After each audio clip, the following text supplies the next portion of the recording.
Thank you so much. Who isn't impressed with what the Napa County Historical Society has been able to do since in the good hands of Shelley Smith?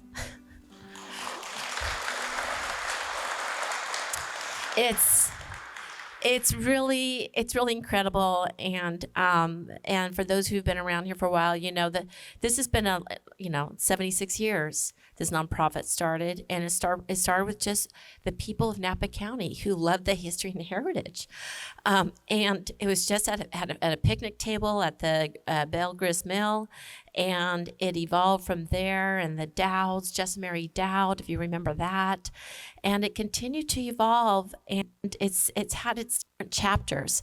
But this chapter with Shelley has been, and Kelly, cannot forget Kelly, the Shelley and Kelly team, small but very mighty, have put their heart and soul into the history and heritage and have really grown. And I'm so excited that our past supervisor, Diane Dillon, and Shannon Coletto, both historians, are taking it now to the next level. Today, we are very, very privileged to welcome our historian. Already, are you wearing your hat or no? Okay. Our historian, also known, AKA as the Senator, Dawn Winters. Come on up.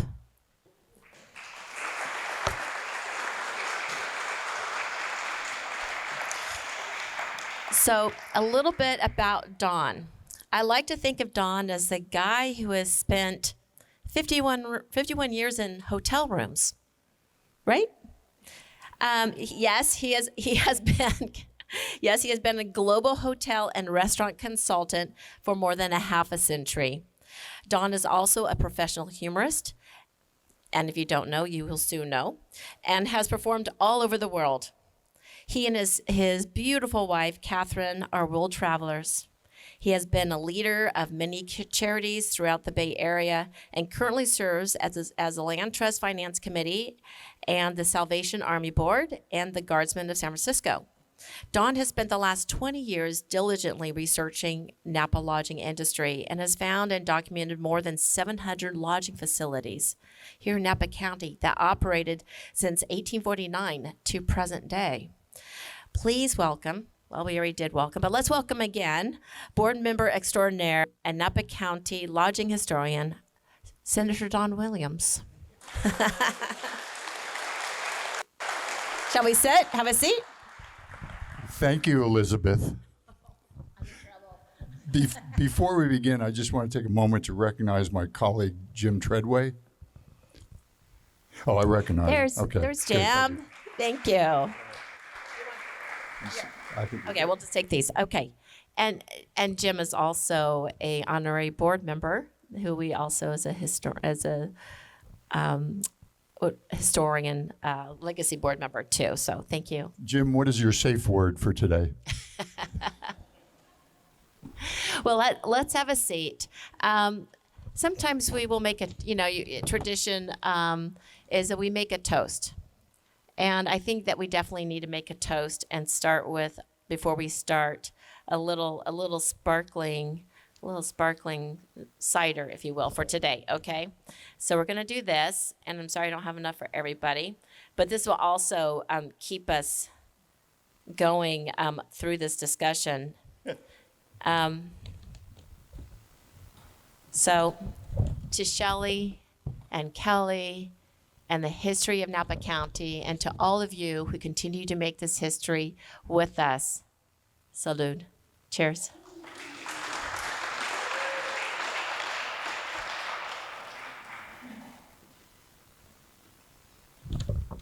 I've been so excited about this. Dawn, your research over the past 2 decades has shown that Napa has always been a major lodging destination area from the very beginning. To what do you attribute this to? Liz, there are many factors that make Napa unique. This is astounding, but if you put the world up in your Google Maps and put in Napa, Napa is in the very center of the entire planet. Once I realized that, then everything else fell into place.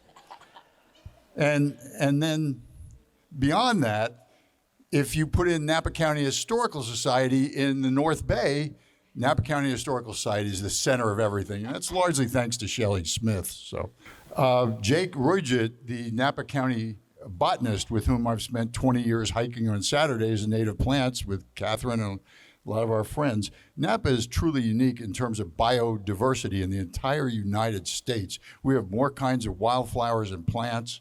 Our unique attributes, birds, 370 species, and our game, our mammals, our insects. It's just an incredibly unique place in the entire United States. We're a product of both geography and geology. In terms of geography, we're on the 38th parallel, latitude 38. You know what else is on latitude 38? Portugal and Greece. Also, North Korea, where I spent 13 months in 1969, part of 70. The weather is not as temperate and mild, but because of the mountain ranges, that geology, we have a unique situation in terms of Mediterranean climate. Also, you probably know there are very few rivers, navigable rivers, and ports along the western coast of the United States. The unique in the entire world is the San Francisco Bay, where you come in the Golden Gate, and then we have a network of rivers that fan out. Petaluma River, Napa River, Sacramento River, Stockton River, so on and so forth. So all commerce and trade went through the river. That made Napa easy to get to. The geology, we are mineral rich, and we have the volcanic soil that creates the agricultural opportunities on anything.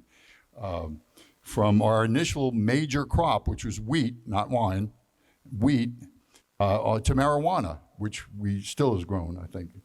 I don't know, but it's not my field. But the Napa River, we were a yachting center back in the 1800s when the tidal basin, Scott Sedgley is the absolute authority on the riverboat captains and what happened on the river, and we'll have a presentation from him not before too long.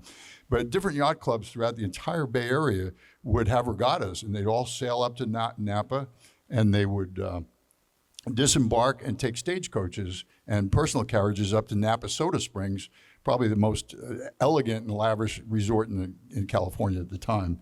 But the river played an important part, and it made us accessible. Our weather, when you think about it, San Francisco was cold most of the summer, and it cost money, and it was tough to heat, and people couldn't afford hot water and baths, most people. They wanted to get away. Monterey Peninsula was often cold and foggy and windy and that sort of thing, and there's no way to get to Tahoe, so unless you're a Donner Party remnants, but that's a different story. So if you think about it, my thesis, which I early on discovered, was we have been a hotel destination area since the very first day. Now, in 1848, the first building in Napa was a saloon. Yeah. 1940, and that was built right in the middle of 3rd Street. And when they came back from gold prospecting, they had to pick it up and move it. But the second major building in Napa was the Empire Hotel attached to the saloon. And the rest is history. We were off and running. But you put this all together, and we had agriculture, commerce, mining. Now here's something, you all know that we have gold, lots of gold. Dean Enderlin, is he here today? Okay, Dean can talk all day, and often does, about really, especially northeastern Napa and Knoxville and the Homestake mines and all that stuff. Rich gold. We don't think about it. We know more about the silver. Mount St. Helena, there was actually a town called Silverado on the flanks of Mount St. Helena. There was a huge silver vein discovered, and it looked like fireflies. All the people with their stakes, claims staked on the side of Mount St. Helena, they built a town, and they had a store and a hotel and a da-da-da-da. In fact, the vein played out, but Robert Louis Stevenson had his honeymoon, and the famous Silverado squatters came about. He had his honeymoon with Fanny, the married woman who he ran off with, in a miner's cabin. It wasn't in a hotel or anything. That's his honeymoon, was in a miner's cabin on the flanks of St. Helena. So we have copper, We have petroleum. Dean knows we have petroleum. There were all kinds of investment scandals in the 1800s when oil was first discovered, and Diane probably knows about. And Berryessa Valley has some petroleum, some oil. We don't like to talk about it, but yeah, all its prospectuses in San Francisco. Invest right now, and the next Texas is going to come up in the Berryessa Valley. A little copper, and the things we don't like to talk about is we were a mercury capital of the world. Okay, the daily newspapers used to print every single day how much mercury was produced and shipped, and the measurement unit for mercury was the flask. So every day in the Napa Journal and the Napa Register and all the other the mercury content. And whenever there's a war or the need for new medical equipment, the price of mercury soared. The mines all went together. I'll show you a picture of Etna Springs. And we don't like to talk about that, but Etna Springs, the longest running major resort in Napa County history, was built on the site of a failed mercury mine. When the mine caved in with the hot water or the natural geothermal systems, they said, well, people like hot water and they can't get eat-ready hot water in San Francisco, so let's turn this into a little resort. So we did have mercury. We still have mercury. It's a big deal. We were also a major center. Like I said, there are very few places on Earth. Mercury only occurs where there are natural hot springs. And there are very few places that have natural hot springs. They're scattered throughout different countries. Catherine and I were in Xi'an, China at the Terracotta Warriors, and we noticed that they had thousands of gallons of mercury that encased the Terracotta Warriors. And I asked the professor, where did they get the mercury? And he said he didn't know. He'd have to look it up. And as we were heading back to the city, we saw a billboard with the only English language at the bottom and said, welcome to the Xi'an Hot Springs. So that's where mercury comes from. Places in Texas and Oregon. But it's rare, and it was important. It was a major contributor to the Napa economy. Sam Brannan and Chancellor Hartson got the railroad built in 9 months, not just for his resort in Calistoga, but also to take the mercury coming out of Oat Hill Mine, Yellow Jacket Mine, and all those mines on the railroad cars coming back down. So that's just basically why we had the 270 hotels just early on. And I'll show you another graph later on. So. Thank you. That's amazing. Incredible we also history. have lead. That's good news, and major asbestos mining. So to offset the gold and silver. Well, a lot to bring people to Napa for. Our current exhibit at the Napa County Historical Society in the Goodman Library is titled Destination Napa Philosophies of Wellness. Focuses on the early health resorts of Napa. You mentioned that Napa was home to 56 health resorts just during the brief period of 1852 to 1899. What purported health benefits drew such vast numbers of travelers to Napa County for their health? Great. And by the way, if you haven't been to the exhibit in the Goodman yet, it's a killer. When Shelley first brought me in, my heart just soared. It's just an amazing exhibit of our early history that not many people know about. But yeah, we exploded with hotels and restaurants. In fact, sometimes old timers, almost as old as me, say, "Where'd all these hotels come from now?" And I say, "Son, you're much too young to know what Napa used to be like." Because we're just I have a letter for the St. Helena Star from 1901, a lady complaining about too many carriages on the road from the hotel guests. Some things never change. But as far as the health, yeah, over 70 health resorts in that brief period. And that was a major driver.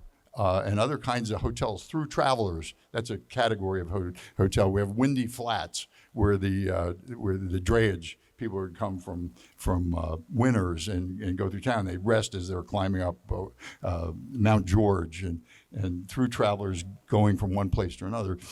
We had Center City hotels, that sort of. But the health resorts just boomed and exploded. And the factor is that when you figure back in the day when you couldn't get hot water in your home in San Francisco, Piedmont, Oakland, Woodland, Sacramento, where all the people came from, it was really a chore to get a hot bath. You could come to Napa and just sit in the hot water all day long for free as part of your hotel experience. We had the mineral waters. back when science wasn't too clear about health benefit. And health fraud is still the major source of fraud. But back then, when we didn't have the truth in advertising laws, and Shelley actually found one of my early citations where in the 1920s, finally California said, no, you cannot say that your mineral water will clear up scoliosis. And you can't say that, these products have unverifiable health benefits. Back then, the newspapers were advertising all over California and beyond. Any disease or discomfort could be cured with the mineral waters. And we had so many bottling plants selling. Napa Soda Springs was marketed all over the world. Etna Springs marketed all over the world. A separate income and revenue stream producer at these historic results. And each resort had a different disease that would be cured by drinking their water. And in fact, and Dean could expound on this much better than me, but we do have rich minerals, and mineral water is known to have some benefits, Epsom salts and the bathing. And so we ran rampant with extolling the virtues of these waters. And they were different.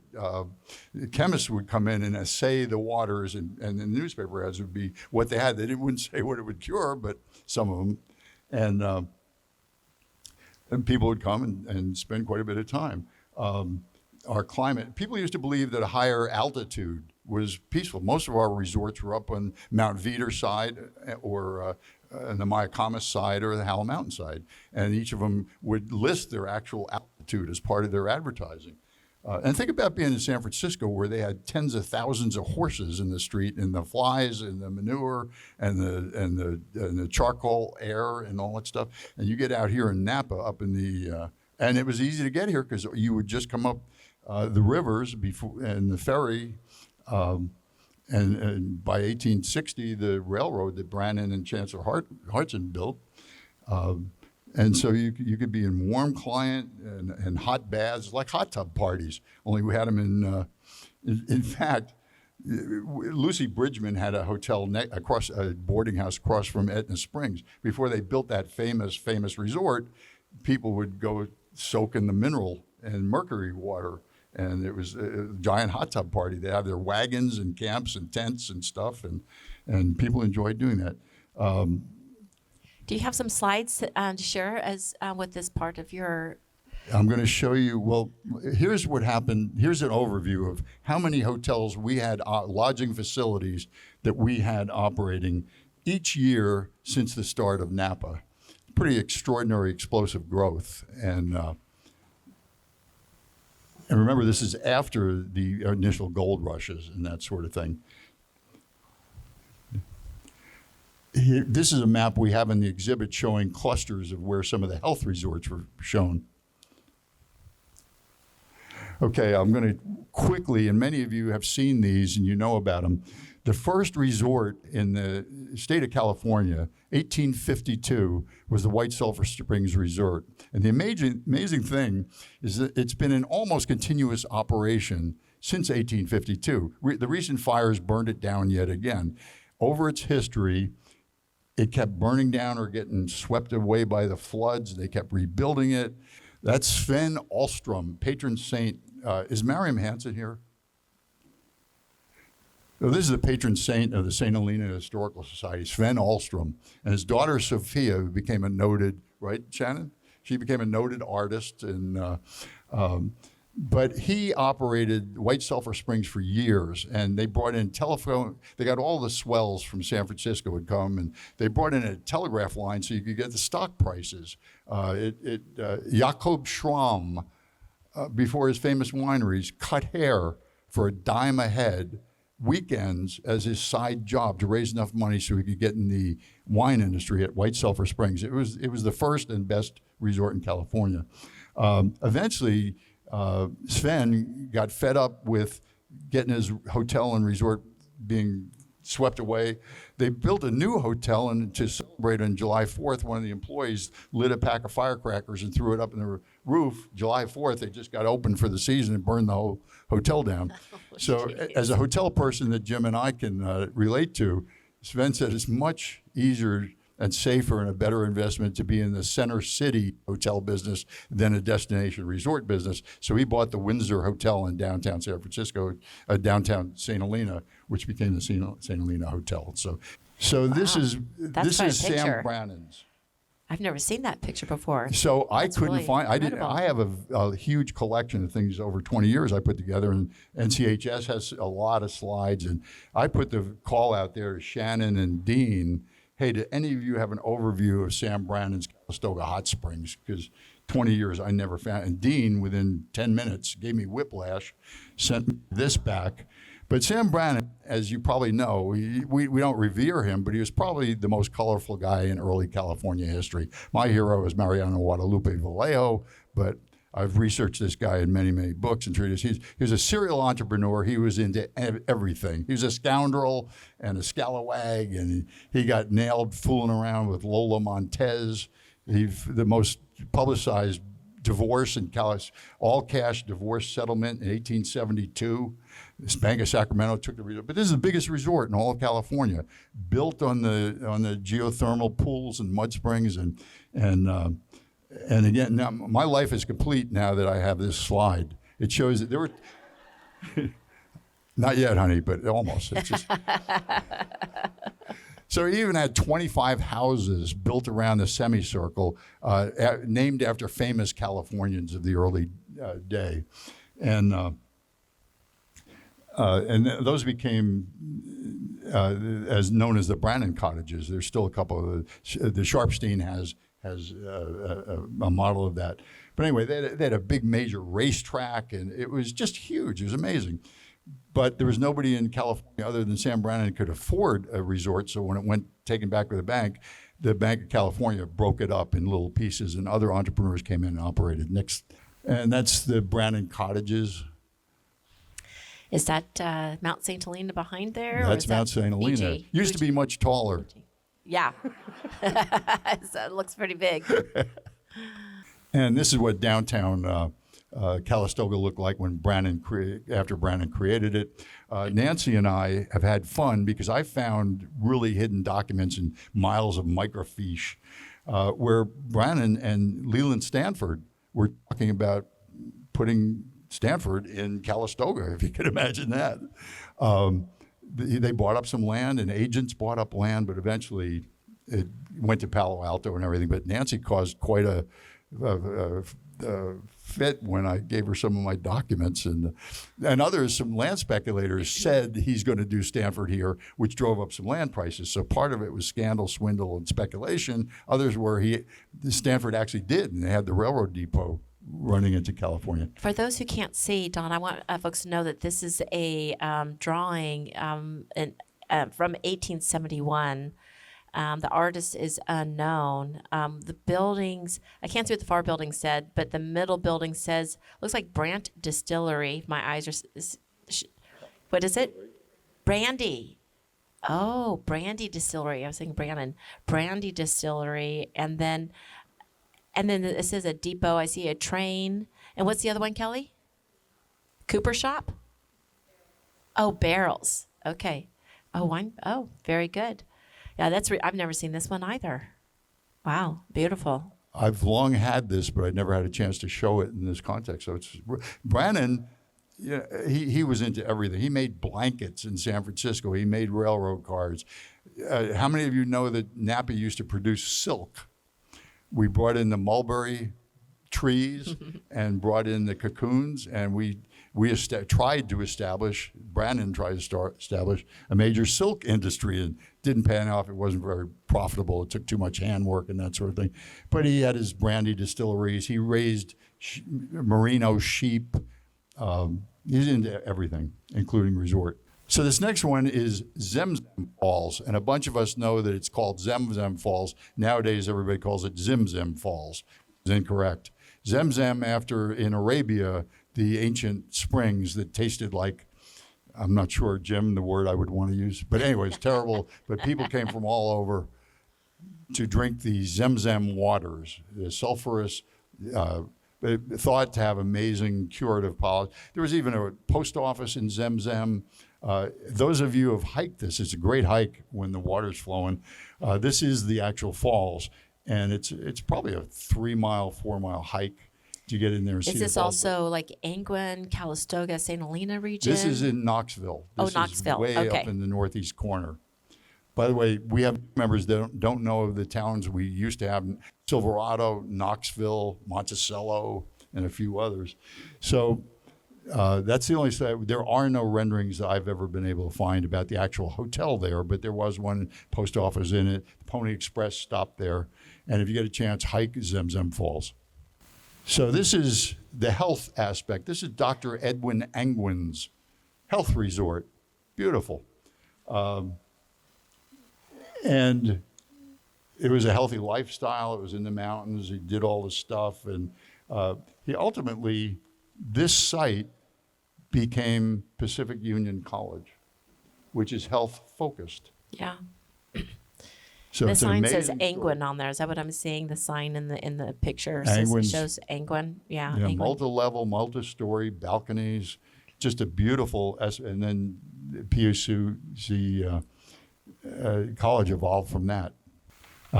Everyone's favorite, Etna Springs.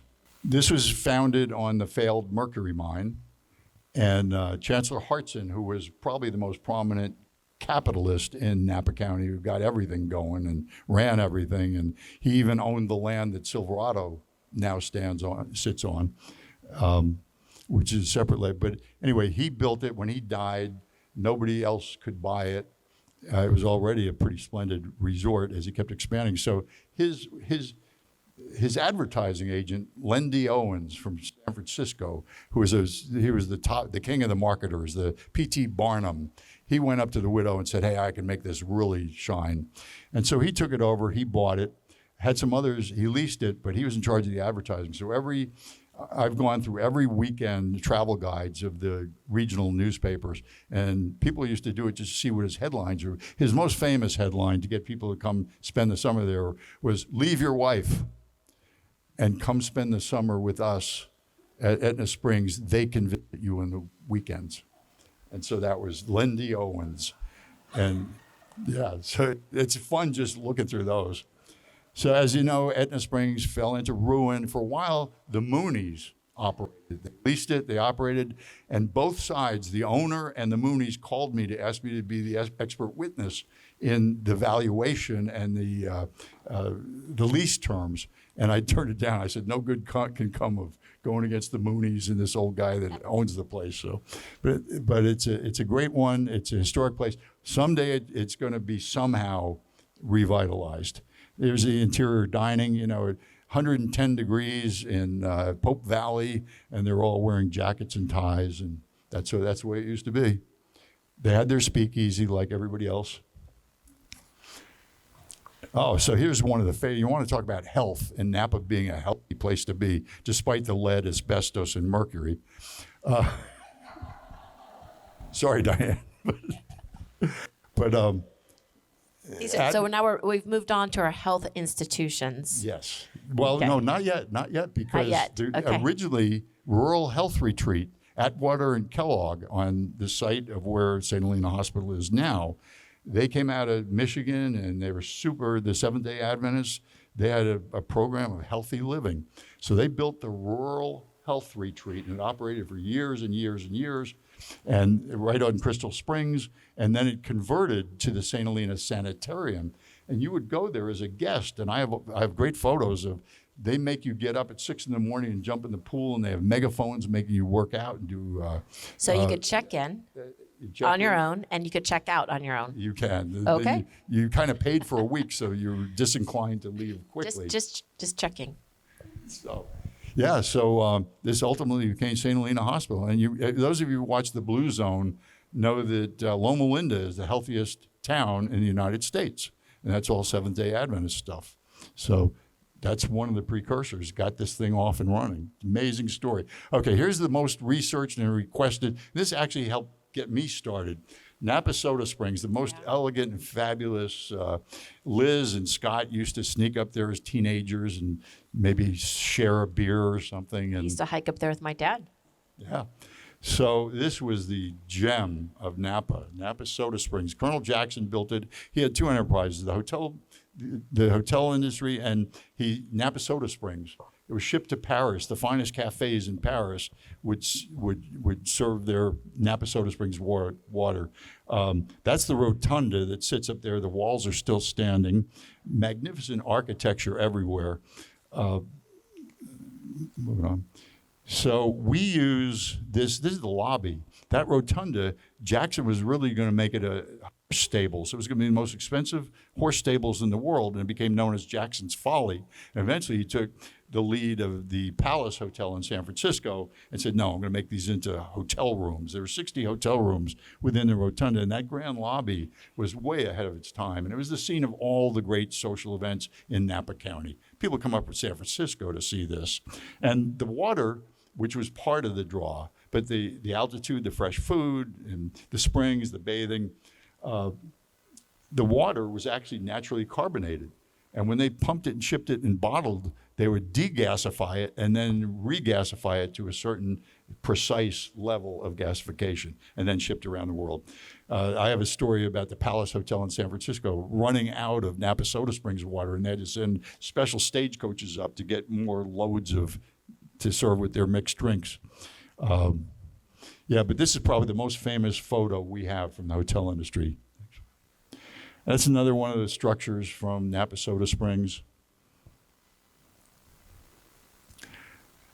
There's occasionally an advertising called Jackson's Napa Soda Springs, spread out over the mountain across Matlas Peak. Originally, you would go from Soda Canyon Road, not Old Soda Canyon Road, not Soda Canyon Road, and they had a reservoir up at the top, and when stagecoaches with wealthy passengers would come past Silverado, which was then General Miller's estate, they'd see the stagecoach and they'd pull a lever, and the water would come out of the reservoir. It looked like this amazing waterfall. As soon as you round the bend and got into Soda Canyon and couldn't see it anymore, he'd shut it off and everything. So that was one of our trick. And the foreman used to stop at Silverado and have coffee with the ranch foreman. But amazing, and you could see the crystal on the top of the copper roof of the rotunda from San Francisco on sunny days. So it was a notable presence. That's what remains. Yeah, that's what you remember. You're trespassing, yes. So here, this is a picture I kind of advised the owner. He just, that's Richard Ehrenberger. He had it for decades, and I used to meet with him. Fortunately, it was just sold to Restoration Hardware. Yeah. So they are going to build lodging units, display their wares, and put it in vineyards. It has to pass building and planning, It hasn't passed, but we're hoping. Wouldn't it be beautiful to have that restored? Yeah, it's an amazing piece of land with the views are unbelievable. Johannesburg Resort, all kinds of resorts up on Mount Veeder. This is one of the leading ones. Just healthy exercise and food from farm to table. We went away from all that. Now we're back to farm to table. Back in the 1800s, you'd come up here because you really could. It wasn't in cans like you get in San Francisco and dried and that sort of thing. Walter Springs. This is a NCHS photo that operated forever. Where's this located, Don? This is Pope Valley, up north. In fact, I took Catherine to see it the other day, and it had burned down. I'd heard that, but the Sufis operated for many years. Brother Joseph used to come to my lectures, and he kept inviting me to come inspect what was left. And I was always traveling, and I was never. And then it burned down, so I didn't get to see it. But yeah, they were good care. They bottled water. They sold water from that. This is mineral-rich water, but it was an amazing enclave. Different kinds of people. Different market segments would stay there up in the dry air. And this is Samuel Springs Resort. I don't have an earlier one. This is around 1900. a little after 1900. It's amazing. All the cars are lined up. And for folks who can't see these pictures, they are up in the exhibit at the Goodman Library for this extraordinary, theme. But any idea why all these cars are lined up the way they are? Just It was basically an auto camp. Once the automobile was invented, people would come their autos and camp out for or stay in. A lot of these hotels had hotel rooms and then platforms for tents. Another thing, a big business in Napa was drayage. People that would spend the whole summer at these health resorts would have their furniture shipped from San Francisco and Oakland, and it would come across the ferry, and the drayage companies in Napa would pick it up and install it at the health resorts. So all summer long, you have your dresser and your dining room table and your. How long would the normal guests stay back then? Back then, it took a day and a half to get here, so they wanted to stay longer. It was traditional. The mother was not working, and so they would take. It was an extended vacation. Some people went to Etna Springs all summer long, all summer. And again, it was seasonal, from May through October. The Veterans Home and the Insane Asylum were a form of lodging. In a very real sense, the elements of hoteling are present in veterans' homes and hospitals. In fact, Jim gives lectures on quality in hospital service, hospital operations, how to get hospitals up to a 3, 4, and 5-star level, which is it's a form of the lodging industry. So the Veterans Home, shown here, was one of the first. It became the California Veterans Home. They could have gone anywhere, and the teams and the panels realized Napa had the healthiest climate. They were going to put it up in Atlas Peak. They were going to put the Insane Asylum up in Atlas Peak, but they settled on Yountville, and it's become a classic institution and an important part of the economy. It is interesting to think about the lodging institution, including hospitals and institutions. But if you think about hospital, it's hospitality, correct? Exactly. It's just short of hospitality. So why wouldn't we treat folks with that 4 or 5-star treatment in our hospitals and these other health institutions? Exactly. And while many of the veterans didn't come here by choice, whereas all the market for the health resorts came by choice, the nature of operating it is exactly like a hotel, providing food and beverage and beds and sleeping and the ancillary services that are required for an extended stay. This is another shot of the classic Veterans Home. It's still a major, wonderful institution. Some parts are shown down, but it's got a very large population, and unfortunately, the Lincoln Theater is no longer operative, but It was built in the late 1800s. Do you recall when it was built? I'm going to say 1868. Okay. That makes sense. I didn't mean to put you on the spot. I was trying to remember myself what year it was built, in maybe 1870s. 1874? Okay, that makes sense. It really has changed. Prior architecture was so ornate. It's really beautiful. Yeah, so the Veterans Home, 1884, and it was the largest 1884. of its kind in the United States. So, in fact, it was interesting. Catherine's father was the director of medical services at the Veterans Home in the 1960s. So that was retired from the U.S. Army as a colonel and a doctor, and he, as a retirement, got to be running the Veterans Home, driving from Napa to Yountville back when it was all fruit orchards. It wasn't that long ago where Napa was used constantly in a pejorative sense. You do something silly or stupid, we're going to send you to Napa. That's what the rest of the world considered us, because of Napa Hospital for the Insane.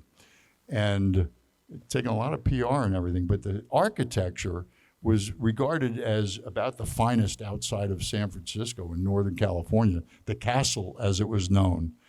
Eventually, they knocked it down, fearing earthquakes, but it took them weeks to knock it down, which meant that they didn't need to knock it down. So we lost all this. But as an aside, Shelley and the team are helping Napa State Hospital create their own museum. with incredible artifacts and an entire Turton building on the grounds of the hospital. So this insane asylum was a work therapy where everybody had a job to do. They had their own dairy, poultry farm, brick making, crematorium, herds of beef. They did everything. They worked it all. It almost was self-sustaining, and every patient had a job to do. When we first went there, I found the box of old stamps for the. There you go. Oh, here we Keep our go. mouth closed. I found the Thorazine stamp, so I went around stamping people's stuff. But here are the reasons for admissions to an insane asylum. I'll give you a moment for those who can read it. Here, I'll take a step up here and I'll read them. Kelly, this is not a to-do list. This is just. Okay. Well, I can see that hysteria is on here. Jealousy and religion is listed. I'm only going to name a few. Looks like, is that policies or politics? Maybe both. Politics. Oh, I'm in trouble. Brad, you too. Diane, you're with us. Brain fever. Let's see here. Fell from horse in war. There's a lot of reasons here. It's a little, let's see, some domestic trouble. That'll get you there. And it goes on. So we'll have to go to the exhibit to read the entire list. But that's pretty remarkable. Yes, Shelley? You could spend a half an hour at the Goodman Library standing in front of this and thinking what somebody could have had you committed for. So it's just an absolutely fascinating. But what's interesting too is it's minor reasons. Remember, there's a book on the state hospital that's really interesting, and even if you're just feeling a little melancholy, you could go out there and you can just have a little bit of just a respite time. Work the farm, work in the garden. Oh, that's better. Thank you. Now we can read it. So from minor reasons to more acute reasons, you can have that. You can enjoy that type of hospitality. So it was not uncommon for husbands to have their wives incarcerated. And I put together for made up stuff, I do have a history that I've collected of a gentleman, a judge from San Mateo, who his wife and lover had him committed. And he spent 2 months before he got his lawyers to get him out. And then he went up to the famous Evans Atlas Peak Resort to plot his comeback to put them in the insane asylum. But that's a great story on the other side. I see turn of life, time of life. That could be, yeah. I see women trouble is up there. I think that's for the guys. Okay. But we're missing the husband troubles. The photo on the left I took out of the register. I've used it for every lecture I've given over the last 20 years because it's just so astounding to me.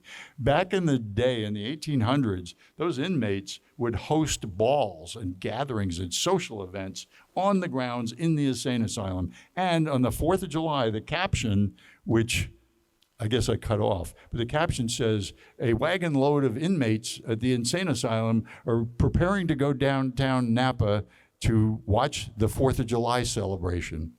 So that's the way it was. The fireworks go off and the noise and the explosions, they have a good time, and they bring them back to the insane asylum. And then on 4th of July, the Napans would go to the insane asylum and participate in all the events, which there are some unusual events there, which decorum prevents me from stating what those events are, but it's like any kind of fair, but it's with the insane people or the purportedly insane. I see there's a parade and song and overture. There's a lot of times, lots of song, lots of singing. A nail driving contest. 3-legged greased pole climbing, all the great old stuff. But these are stuff that the insane asylum put on. I'm not sure if we have this one in the exhibit, Shelley. If it is, go to the exhibit. Yeah, this is in the exhibit. You can spend all day looking at what the team put up there. So Napa, as a premier lodging destination area, must have been affected by World War I, the Prohibition, the Great Depression, the World War II? What effects did these potentially existentially threats have on our Napa lodging industry? Well, each of them had an impact, but not as great as you might expect. Napa lodging industry just kept growing throughout all of these things. World War II, a bit of an effect. Prohibition, you'd think we would have been devastated. But you got to remember, wine wasn't really that important. It just wasn't. Hotels advertised their restaurant fare, nothing about wine. That's not. It wasn't an attractor. I'll show you a graph at the very end, but. This is a great photo. It says, "Lips that touch liquor shall not touch ours," according to these women. So yeah, the other thing is Napa was a pretty much wide open county. There were bootleggers and distilleries everywhere. And tourists and the TT&O market, hotel industry term, would come up here on weekends to fill their automobiles with illegal booze. Many of the hotels had, in fact, Liz's forebears built a lot of the old great stone edifices in Napa County, including the Stag's Leap Mansion Hotel. And underneath that, during Prohibition, they had the U.S. Federal Post Office. Next to it was a hidden door with a full bar with all the booze next to it. So you could violate some federal laws just by picking up your mail. And the Vandalores, famous Napans.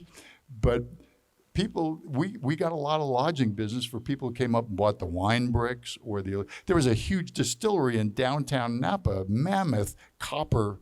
So we're making booze all the time. It was like Chicago, only in bucolic and rustic Napa. So Prohibition didn't hurt us that much. Now, the Depression put it kind of the brakes, and people couldn't afford as much of discretionary income spent on the resorts of Napa. But it wasn't as great as you would expect. So we put this together.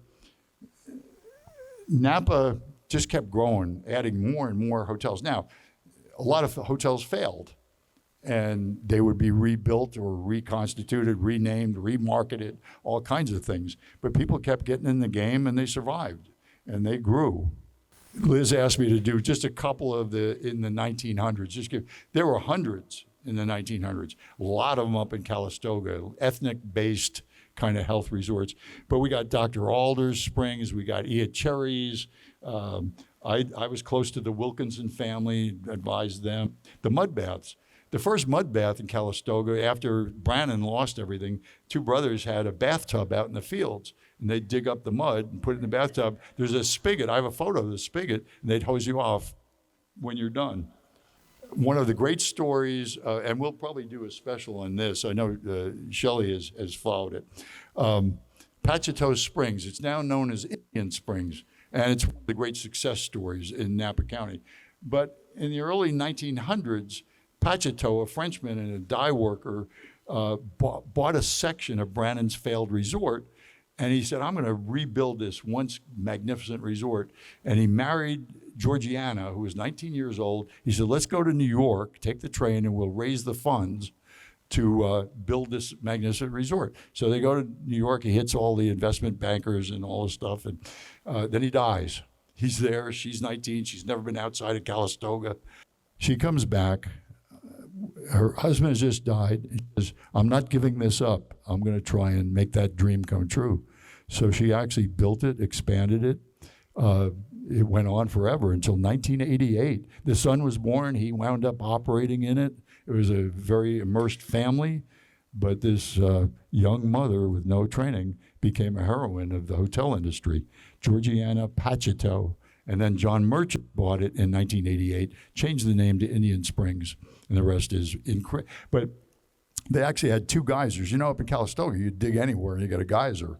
So she had two. She actually had three. I have a rare photo of three of the geysers going at one time. And she'd cap them until the press reporters would come up, and when they were doing sales and marketing and FAM tours, familiarization tours. And then as soon as they come up the Silverado Trail, she'd uncap the geysers, and you'd see incredible. Wow, it is really, really cool. So this is Myrtledale Hot Springs. This is Oakland Oaks. did spring training here. It was just a famous resort. The guy who ran it for most of the time was one of the leading business operators in Calistoga and formed the hotel associations. And they met and promoted it as a single destination. You know, Calistoga got wiped off the map when Lake County and the automobile happened. Everybody just bypassed Calistoga for a long time. Calistoga erected a great iron monument sign over Lincoln Avenue saying, "Welcome to Lake County. Stop by and see us for a sandwich."